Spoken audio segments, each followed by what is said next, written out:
expliquer un peu l'idée avec le message que je vais présenter. Donc, je vais faire les deux. Et donc, aujourd'hui, on va prendre dans 2 Rois, chapitre 18. Et en fait, on va sauter entre 2 Rois et quelques autres livres. Mais donc, en principe, donc, je vais vous montrer les versets au lieu de chercher partout dans la Bible. Mais dans 2 Rois, ça dit la 3e année où Osée, le fils d'Éla, est roi d'Israël, Ézéchias, le fils d'Akaz, devient roi de Juda. Donc, si vous êtes un peu comme moi, et pas peut-être aujourd'hui, mais quand j'étais gamin, quand j'étais même ado, un pasteur dans mon église, il se lève, il dit « Moi j'ai un message de Dieu qui vient de l'Ancien Testament. » Donc déjà, bon, l'Ancien Testament, donc ok, d'accord. Et quand ils ont commencé à lire ces mots, ces noms comme ça, j'avais mes yeux qui tournaient dans ma tête un peu comme ça, et j'avoue j'étais ailleurs. Parce que quand j'étais gamin, il n'y avait pas PowerPoint. Donc, je ne sais même pas ça, mais je ne sais pas, mais quand j'étais gamin, la façon que les pasteurs présentaient l'Ancien Testament, mais franchement, ça m'ennuyait à fond. D'accord. Et un tel, et il y avait un autre tel qui a fait un truc et un machin dans un lieu. Et bon, c'est juste sur le principe aussi, quand j'entends les jeunes et les moins jeunes qui disent « Ah, j'aime pas trop l'histoire ». Oh, ça me gratte tellement, parce que l'histoire est vivante. Alléluia. Mais, bon, ok, d'accord, c'est un peu mon truc, l'histoire, mais il y a une façon de présenter l'histoire qui nous rend heureux comme ça. Je sais le faire. Hein. Donc je vais essayer de faire autre chose pour vous montrer ce qui s'est passé ici. Et d'abord, historique, j'ai la preuve. Mais j'ai la preuve aussi que la main de Dieu a été présente pendant cette histoire et pendant une autre histoire aujourd'hui.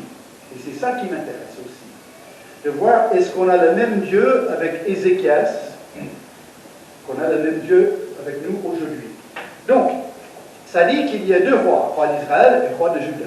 Donc, en 2 mots, ce qui s'est passé, c'est que Israël a été divisé en 2. Donc, on a le royaume d'Israël et le royaume de Juda. Le royaume d'Israël était largement, bon, j'exagère un peu, mais plus désobéissant que le royaume de Juda, sauf que même Juda, il y avait des soucis. Hein. Mais le royaume se divise en 2, vers 830 avant Jésus. Et donc là, la Bible nous dit, donc encore dans 2 Rois 18, il y a 25 ans, et il est roi, Ézéchias, à Jérusalem pendant 29 ans. Donc c'est un jeune, il a 25 ans.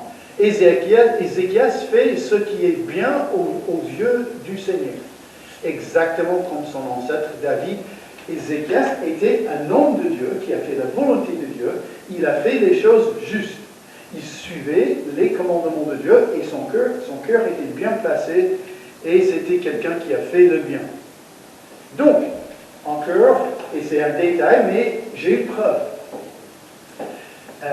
Dans le sud d'Israël, donc on descend 1h30 à peu près de Jérusalem, on arrive dans un endroit qui s'appelle Tel Arad. Donc Arad, c'est une vraie ville qui s'appelle Arad, et c'est pas en Roumanie, mais c'est les Romains qui ont piqué le nom, je crois, hein, mais bon, rien. Et donc, à côté, on a Tel Arad. Un tel, comme j'ai déjà dit plusieurs fois, mais c'est simplement une bosse, mais soit à cause des archéologues ou soit à cause de juste la connaissance des gens qui vivent sur place. C'est donc une bosse qui cache une ancienne ville. Donc autrefois, il y avait une ville qui était là, et au cours des siècles, ça a été abandonné. Et ensuite, certains sont venus pour piquer quelques pierres, et à un moment donné, on ne voit plus la ville. Mais les archéologues, ils creusent, et ils trouvent la preuve qu'autrefois, il y avait des habitants qui habitaient ici dans la ville d'Arad. Mais dans la ville d'Arad, ils ont trouvé quelque chose d'incroyable. Ils ont trouvé un temple juif. Alors là, il y a un problème. Il y a un seul temple, c'est à Jérusalem. Et donc, pourquoi il avait un deuxième temple? C'était convenient. Donc, je vais dire une énorme bêtise, d'accord? C'est un peu le Zoom Church, l'église avec Zoom d'aujourd'hui. Donc, c'est-à-dire, Pendant le confinement, on a fait notre culte avec Zoom, avec Internet, et c'était vraiment nécessaire. Et franchement, j'étais très touché, le nombre de personnes qui sont venues, le temps qu'on a passé même après. Franchement, hein, vous êtes bavards, franchement, je vais vous dire. Midi 30, midi 45, il y a toujours quelques personnes là. Ah, Marc, ça va? Et moi, j'ai faim. Hein. Donc, mais ça m'encourage qu'on passe du temps ensemble, c'est vraiment bien. Mais si je vous dis aujourd'hui, Rudy, il va venir tous les dimanches, il va installer la caméra, et vous allez être chez vous pour l'église. Non, ne venez pas, ça c'est trop compliqué, comme ça vous pouvez vous réveiller à 10h28 et demi, pour être devant l'écran, et si on reste juste la tête sur l'écran, on peut même assister le culte en pyjama. J'espère que... Non, je ne sais pas si j'ai jamais trop constaté, mais en fait, c'est la même chose. C'est-à-dire, au lieu de voyager jusqu'à Jérusalem, c'est long, c'est chaud, ça fait chaud, on va faire notre temple ici. Donc déjà, c'est un péché. En plus, ce qu'ils ont trouvé les archéologues, dans le temple, il y avait un stèle qui était pour Dieu de la Bible, Yahvé, et pour une déesse, un autre Dieu. J'oublie le nom, mais dans l'endroit qui devait être consacré, sacré à Dieu, ils ont trouvé quelque chose d'autre. Donc c'est-à-dire que ça s'appelle le syncrétisme. C'est-à-dire qu'on ajoute un peu de Dieu, un peu de nos pensées, de nos ancêtres, notre ancienne religion, on mélange, et ben voilà, on fait comme on veut. Ça ne se fait pas dans la Bible, selon le commandement de Dieu, mais quand on est désobéissant, on le fait. Et la Bible dit, Ézéchias, il a renversé des choses. Je crois que j'ai même... Oui. Ézéchias a confiance dans le Seigneur, Dieu d'Israël. Il reste attaché au Seigneur, il ne se détourne pas de lui, le Seigneur est avec lui. Et Ézéchias réussit dans tout ce qu'il fait. Il se révolte contre le roi d'Assyrie, il se libère de son pouvoir. Et là, j'ai une preuve de la fidélité d'Ézéchias, parce qu'il a fait deux choses. Donc il y a d'autres versets qui disent qu'il a mis plat toutes ces fausses religions et tout ça, mais dans ce temple à Arad, ils ont fait un mur. C'est-à-dire ils ont transformé le soi-disant temple dans un autre bâtiment. Et la suite, c'est un peu délicat, mais c'est pourtant vrai. Ils ont fait des sanitaires. C'est-à-dire qu'il a donné, il a mis là un symbole. Vos faux dieux, les choses qui n'honorent pas Yahvé, Dieu de la Bible, pour moi, c'est le WC. Bon, je vous laisse prendre ça jusqu'au bout, mais il était très sérieux dans ses réformes. Il disait non, nous, on reste fidèles. Et là, ça c'est la poubelle. Sauf il a dit un autre mot que poubelle. Et c'est Ézéchias en action. C'est un homme qui est fidèle à Dieu, qui fait la volonté de Dieu, mais qui va être confronté avec le roi d'Assyrie. Donc, on continue dans 2 Rois 18, la 14e année où Ézéchias est roi de Juda, Sennacherib vient attaquer toutes les villes bien protégées du royaume de Juda et il les prend. Donc, on a les Assyriens qui descendent du nord, qui vont attaquer le royaume de Juda. Israël, le royaume d'Israël, est déjà pris en captivité. Là, c'est fini. Les Assyriens ont déjà saccagé Israël. Sennacherib, c'est pas inventé, c'est pas un homme qui était créé dans la Bible, qui n'a jamais existé. Ça, c'est Sennacherib. Ce que je vais vous montrer est une personnalité très documentée. C'est-à-dire qu'on a beaucoup de preuves de l'existence de Sennacherib et aussi même d'Ézéchias.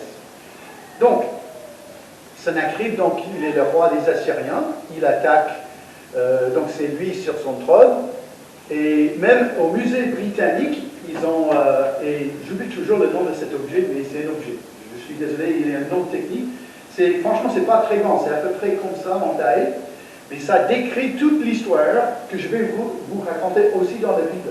Sennacherib a laissé des traces de sa conquête de Juda, et c'est tout écrit là. Donc, dans ce document, ça dit Sennacherib vient attaquer toutes les villes bien protégées du royaume de Juda, il les prend. Donc, la Syrie est ici. Donc aujourd'hui, c'est l'Iran et l'Irak. je mélange. En fait, je sais que c'est deux endroits séparés, mais donc j'oublie exactement, mais c'est dans le nord là. Et il descend ici, en Israël, dans le Juda, il commence à attaquer les villes. Et la Bible dit dans 2 Chroniques, donc on change un peu le livre, mais c'est aussi la même histoire. Après cela, le roi d'Assyrie, Sennacherib, avec toute son armée, attaque la ville de Lachish. Donc, Lachish est un endroit qui aujourd'hui est connu. C'est un tel, c'est une ville en ruine, mais on peut visiter carrément cette ville qui est une ville juive attaquée par Sennacherib. Non plus que ça. Sennacherib était tellement content avec sa conquête, qui est indiquée dans la Bible.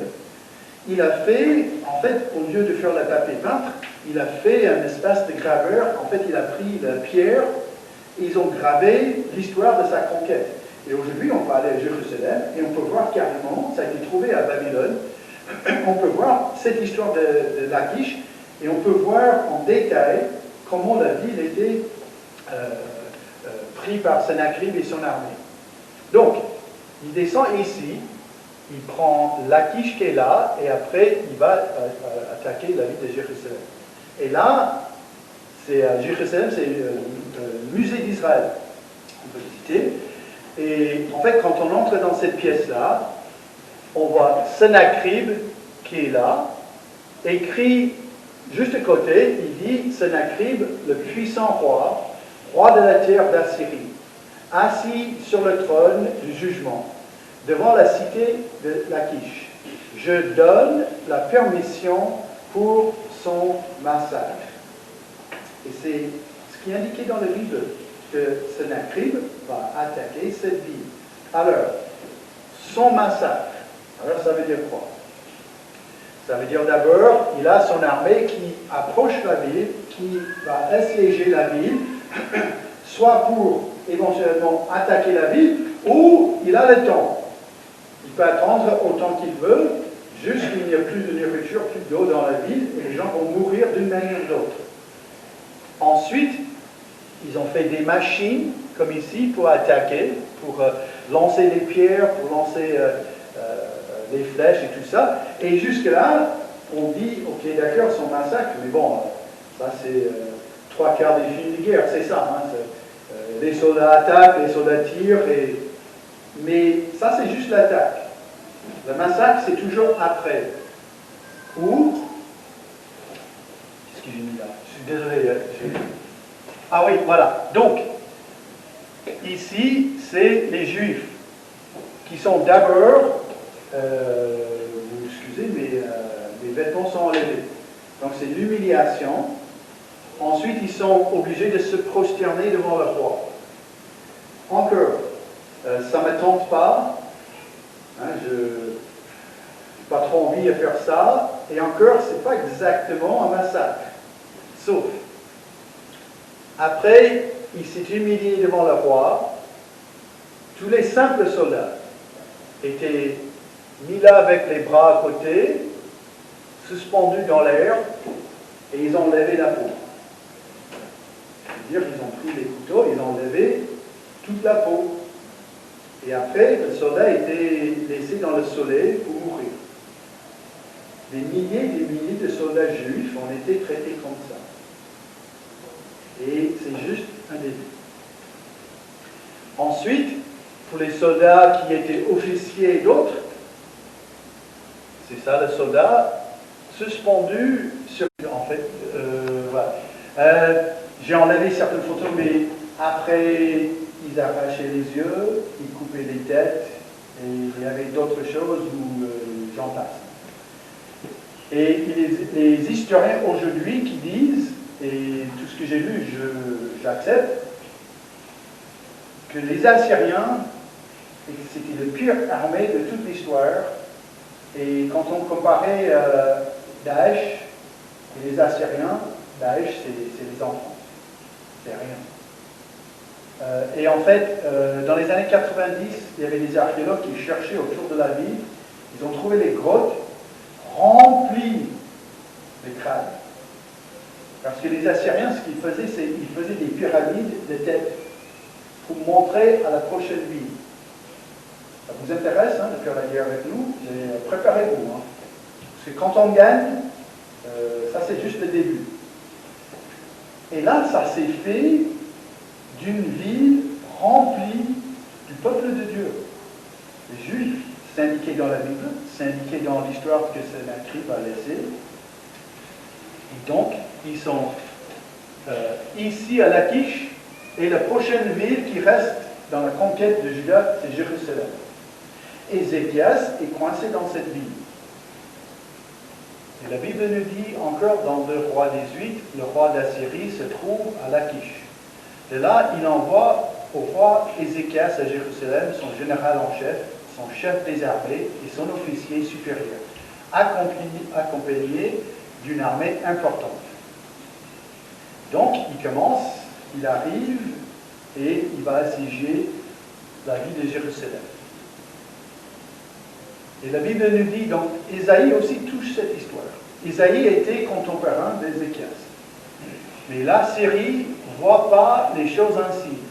Elle juge autrement, elle pense seulement à détruire, à faire disparaître le plus de peuple possible. Et Ézéchias est dans sa ville, il est complètement entouré par les Assyriens, et il sait ce qui va se passer. Parce qu'en fait, il a déjà entendu l'histoire de Lachish et toutes les autres villes que Sennacherib va attaquer. Et quand on pense à ces choses-là, je vous montre la prochaine image parce que ça me parle très fort. Parce que j'ai 2 filles. Vous êtes papa dans cette ville. Vous voyez tout autour l'armée assyrienne. Et vous pensez à vos jeunes, à vos filles, à vos enfants. Il y a tout un tas de choses qui s'est fait à Lachish où je n'entre pas dans les détails, mais on n'est pas bête. Et on est là. Et qu'est-ce qu'on va faire? On va dire, on va dépendre de notre grande armée et notre puissance, sauf qu'on est la seule ville qui reste.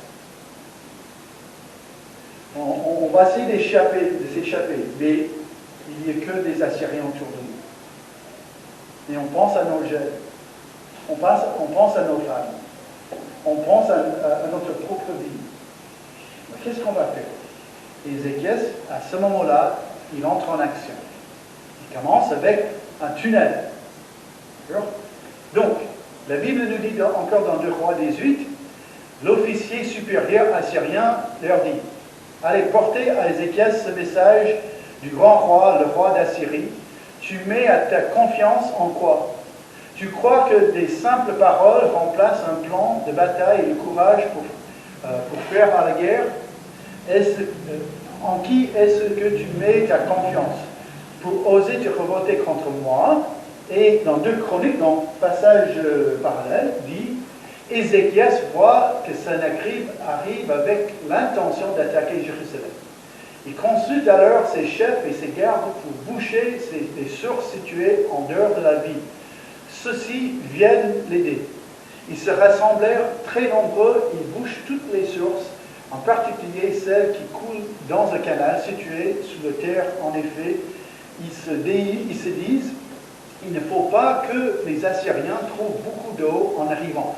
Donc déjà, on va priver les Assyriens d'eau. Sauf, nous, on va voir quoi. Et c'est là encore qu'on voit dans 2 Rois 21, les restes des actes d'Ézéchias, tous ses exploits, la manière dont il fait le réservoir et l'aqueduc pour amener l'eau dans la ville, cela est décrit dans les annales des rois de Juda.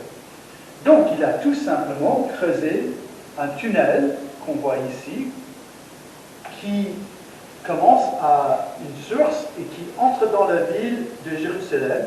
Et comme ça, les Israélites, les Juifs, ils ont de l'eau et pas les Assyriens. Donc, il y avait des années, mais franchement des siècles, ceux qui ne croyaient pas la Bible, les gens qui disaient: oh non, mais la Bible, déjà, Dieu a créé la terre. Et Jésus a marché sur l'eau. Et Jésus a ressuscité. Oh, vous êtes tellement bêtes. Ça, c'est des choses inimaginables. Mais votre Bible est tellement débile. Franchement, ça dit qu'il y a un tunnel. Et c'est où le tunnel? Ézéchias, tunnel, monade. Et un jour, il y avait l'anglais. Donc c'est vers la fin du 19e siècle. Un anglais qui s'appelait quelque chose. J'ai un trou là. Mais en fait, il a trouvé le tunnel. Mais bon, le tunnel, oui, le tunnel. Parce qu'il a trouvé un écrit en hébreu qui disait le roi Ézéchias. On peut visiter ce tunnel-là. Donc, il y a bientôt 2 ans, un certain M. Sébastien Maud est entré dans ce tunnel. Et franchement, le plus grand regret de ma vie, que je n'étais pas là pour voir Sébastien, qui était sûrement obligé de se plier en deux. Parce que Sébastien était 1,2 mètre, non, un peu plus, hein. Donc, moi j'ai fait le tunnel avec mon fils, et déjà c'était limite. Donc, un jour j'ai envie d'amener de nouveau Sébastien dans le tunnel, juste pour le voir plier en deux. Mais le tunnel existe. Et vous savez ce qui coule dans le tunnel aujourd'hui? De l'eau. Comme ça faisait il y a 2700 ans. Le tunnel est là. La Bible n'est pas fausse. Elle est vraie. Ézéchias a fait le tunnel. On a la preuve que cet homme de Dieu a fait ce qu'il faut pour protéger sa vie. Ensuite, le mur. Ézéchias se met courageusement à reconstruire le mur de la ville, là où il est détruit. Il élève des tours et fait construire un autre mur à l'extérieur, dans la ville de David. Il rend les milos plus solides, il fait fabriquer beaucoup d'armes et de boucliers.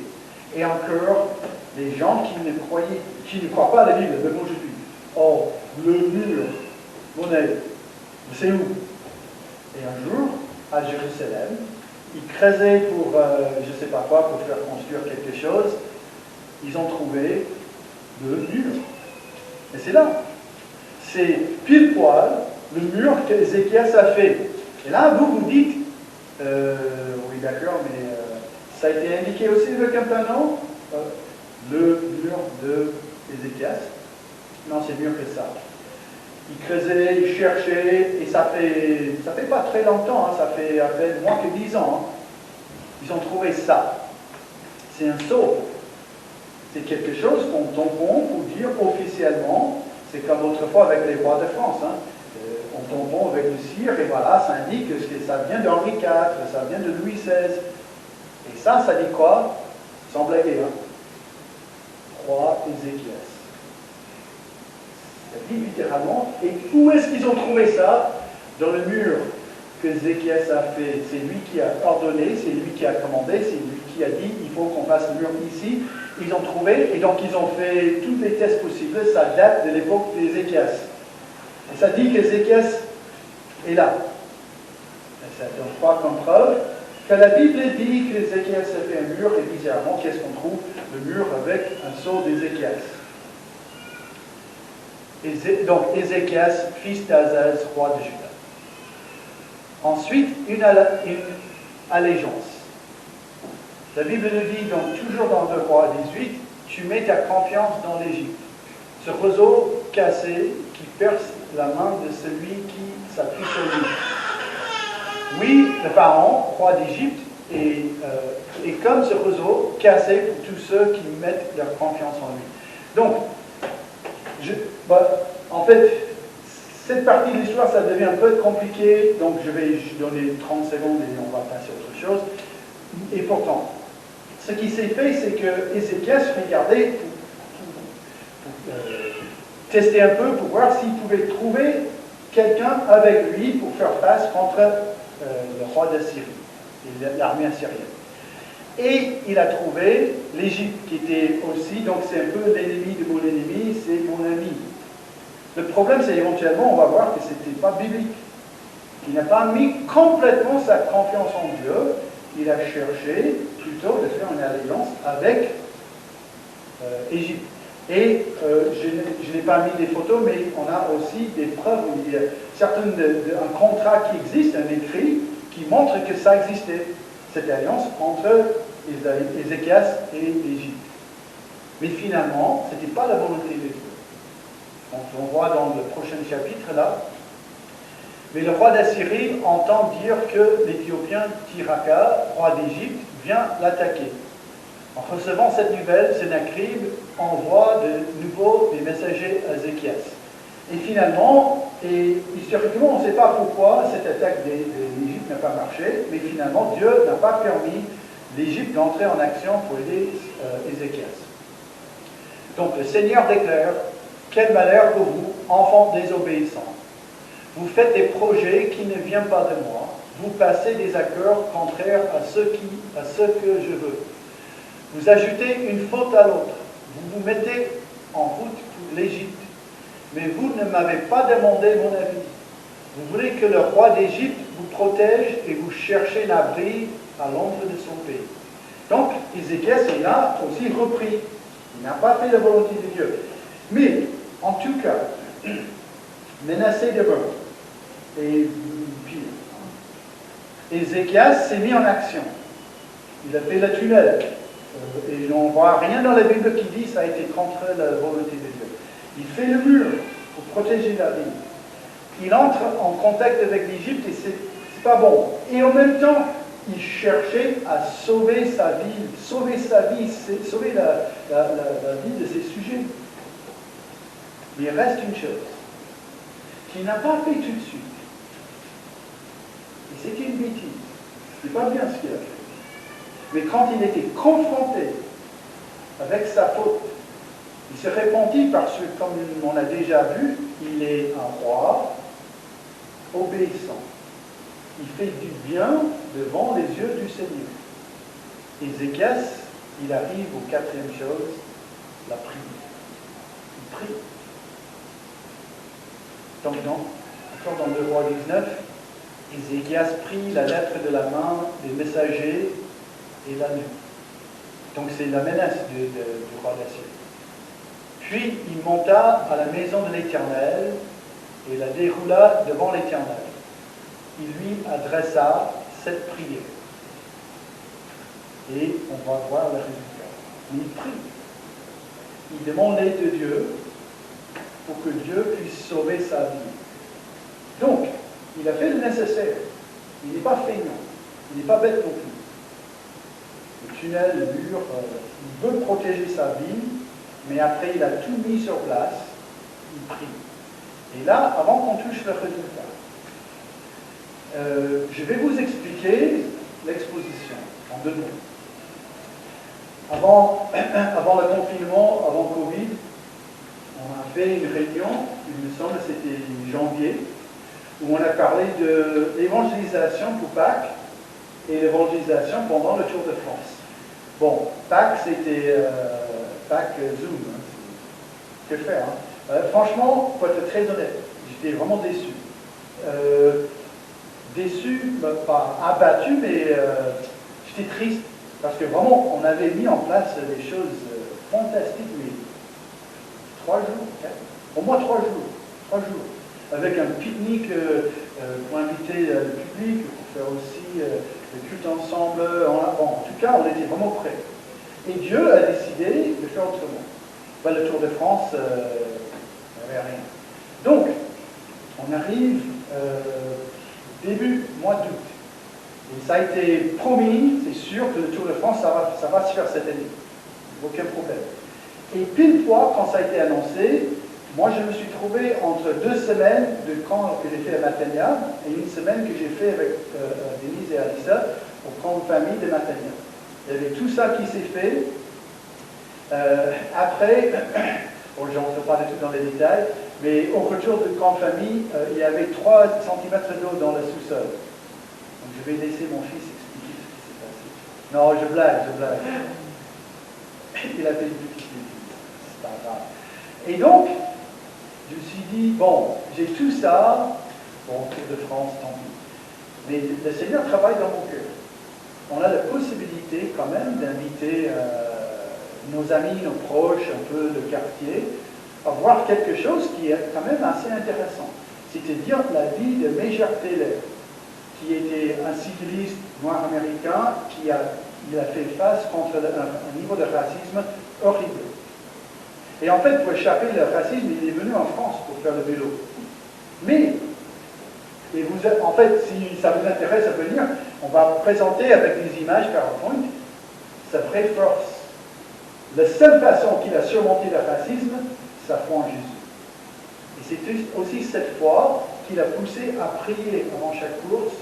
Il a amené sa Bible partout là quand il voyageait parce que c'était l'homme du livre. Il aimait le Seigneur, il aimait la parole de Dieu. Donc, en même temps, je me suis dit, mince, en fait, on n'a vraiment pas le temps pour former le comité de direction, de Tour de France, de présentation de Major Taylor. Donc j'ai dit, bon, je vais essayer de faire comme je peux. Donc, ce qui va se passer à partir de cet après-midi 14h, les gens qui s'intéressent, ils entrent dans la salle, il y a des photos, des images avec les écrits, mais aussi, ici dans cette salle, dans les deux salles-là, il y aura des vidéos qui expliquent un peu le racisme qui s'est fait à ce moment-là, qui expliquent un peu la vie de Major Taylor, et à la fin, on va projeter certaines images de sa vie avec l'explication de sa foi en 4 points. Donc c'est les 4 lois spirituelles, on va montrer Jésus. Donc, il se peut qu'il n'y aura que des chrétiens qui vont venir, parce que ça a été quand même annoncé dans les autres églises. Mais il se peut aussi qu'un homme chrétien va entrer dans cette salle. Il va entendre peut-être pour la première fois de sa vie Jésus. Mais j'ai imprimé des affiches, j'ai fait des recherches, j'ai fait copier-coller avec les textes français, donc c'est pour ça qu'il n'y a pas de faute. Et tout est fait. Mais on n'a pas encore prié. Donc moi je vais terminer ce message dans 4-5 minutes et on va passer à un moment de prière. Ou vous pouvez prier à voix haute, à voix basse, mais on va prier pour cet expo. Parce que quand Ézéchias a prié, il y avait la suite. Ésaïe a ajouté, et maintenant voici ce qu'il dit au sujet du roi d'Assyrie. Il n'entrera pas dans cette ville, il n'y lancera pas une seule flèche, il ne luttera pas contre elle, il ne se protégera pas derrière ses boucliers pour l'attaquer, il repartira par la route qu'il a prise pour venir ici. Il n'entrera pas à Jérusalem, c'est moi, le Seigneur, qui le déclare, parce qu'ils ont prié. Ah, tout était mis en place. Hein. On va protéger la ville, on a de l'eau, on a le mur, et on va prier. Et quelque chose s'est passé. Cette nuit-là, l'ange du Seigneur arrive dans le camp assyrien. Il lui fait mourir 185 000 hommes. Le matin suivant, les soldats découvrent tous ces morts. Alors Sennacherib, roi d'Assyrie, fait démontrer les tentes. Il retourne à Ninive et reste dans cette ville. Et ces 2 versets-là posent un problème horrible pour les non-chrétiens, à 2 niveaux. 185 000. C'est un peu chaud, hein? Ça fait beaucoup. Mais bon, il existe la peste, il existe aussi des attaques, l'ennemi. Mais est-ce qu'il existe un ange du Seigneur?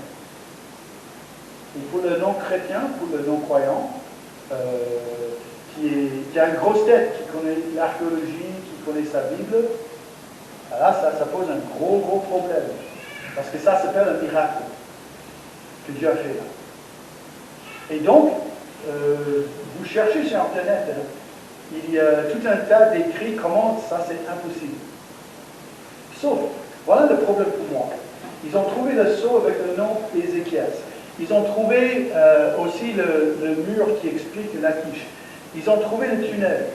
Quand la Bible dit quelque chose, on voit la preuve. On ne voit pas de choses fausses dans la Bible. Hein. Il y a sans cesse, chaque jour, tout le temps, les archéologues, ils découvrent des choses qui manifestent encore et encore et encore que la Bible dit la vérité. Et qu'est-ce qu'on fait là? Mais là, je n'ai pas de preuve. Hein. Il n'y a aucune photo de l'époque d'Ézéchias qui montre l'ange du Seigneur. Donc, j'y crois. Parce que, vous savez, il y a beaucoup de preuves aussi au niveau de la résurrection de Jésus, et j'ai aucune preuve physique du pardon de mon péché, de mes péchés.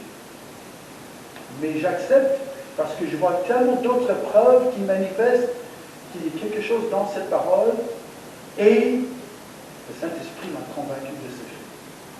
Et c'est ça qui compte. Et donc, ils ont prié, et Dieu a répondu à ces prières.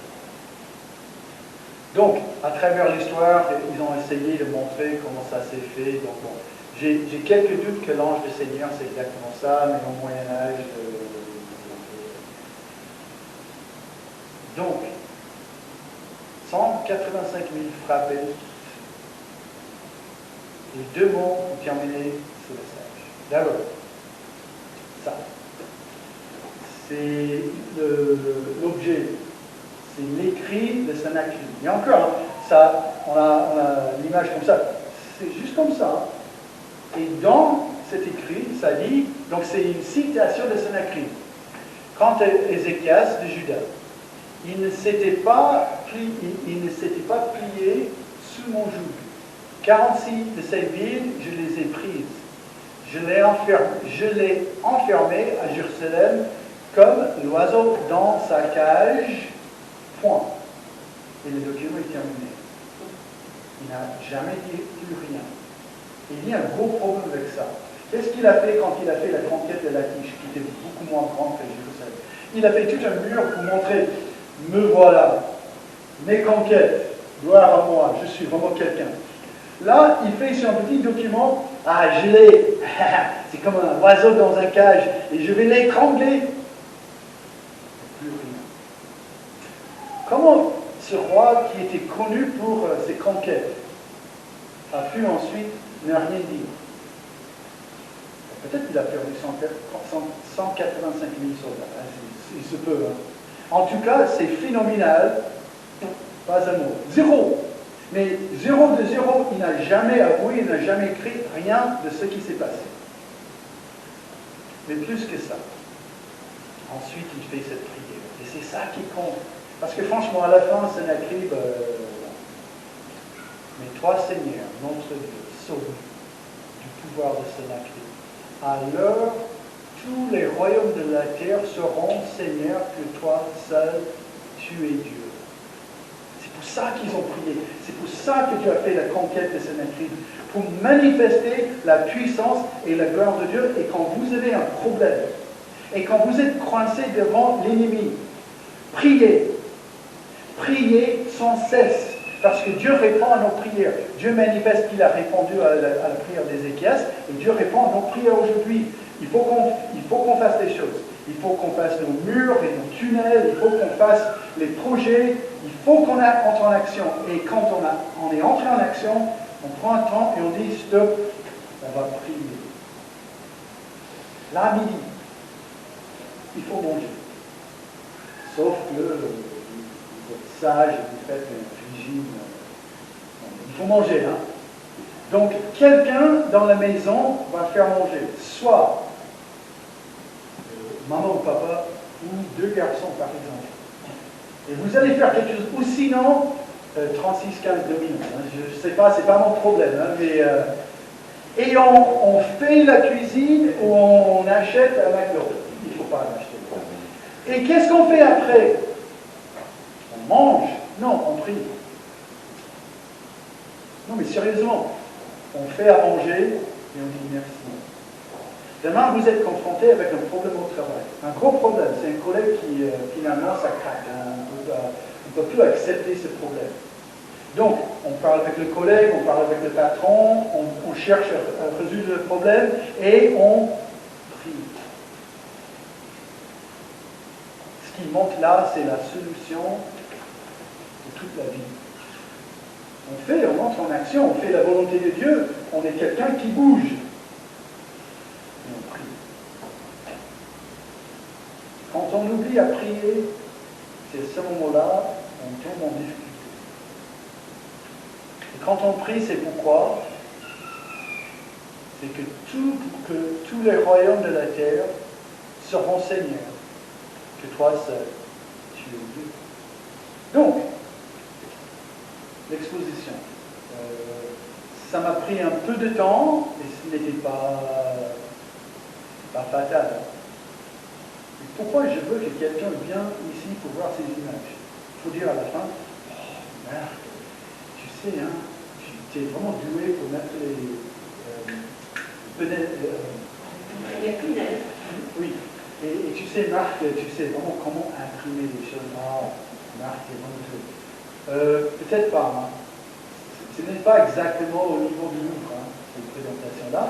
Et en même temps, peu importe. Si on a dépensé des milliers d'euros pour faire une expo incroyable, et on n'a pas prié, je ne vois pas à quoi ça sert. Et quand on fait des choses pour le Seigneur, on est sincère, et on fait vraiment pour son honneur et sa gloire, on prie. Et après on dit merci Seigneur pour tout ce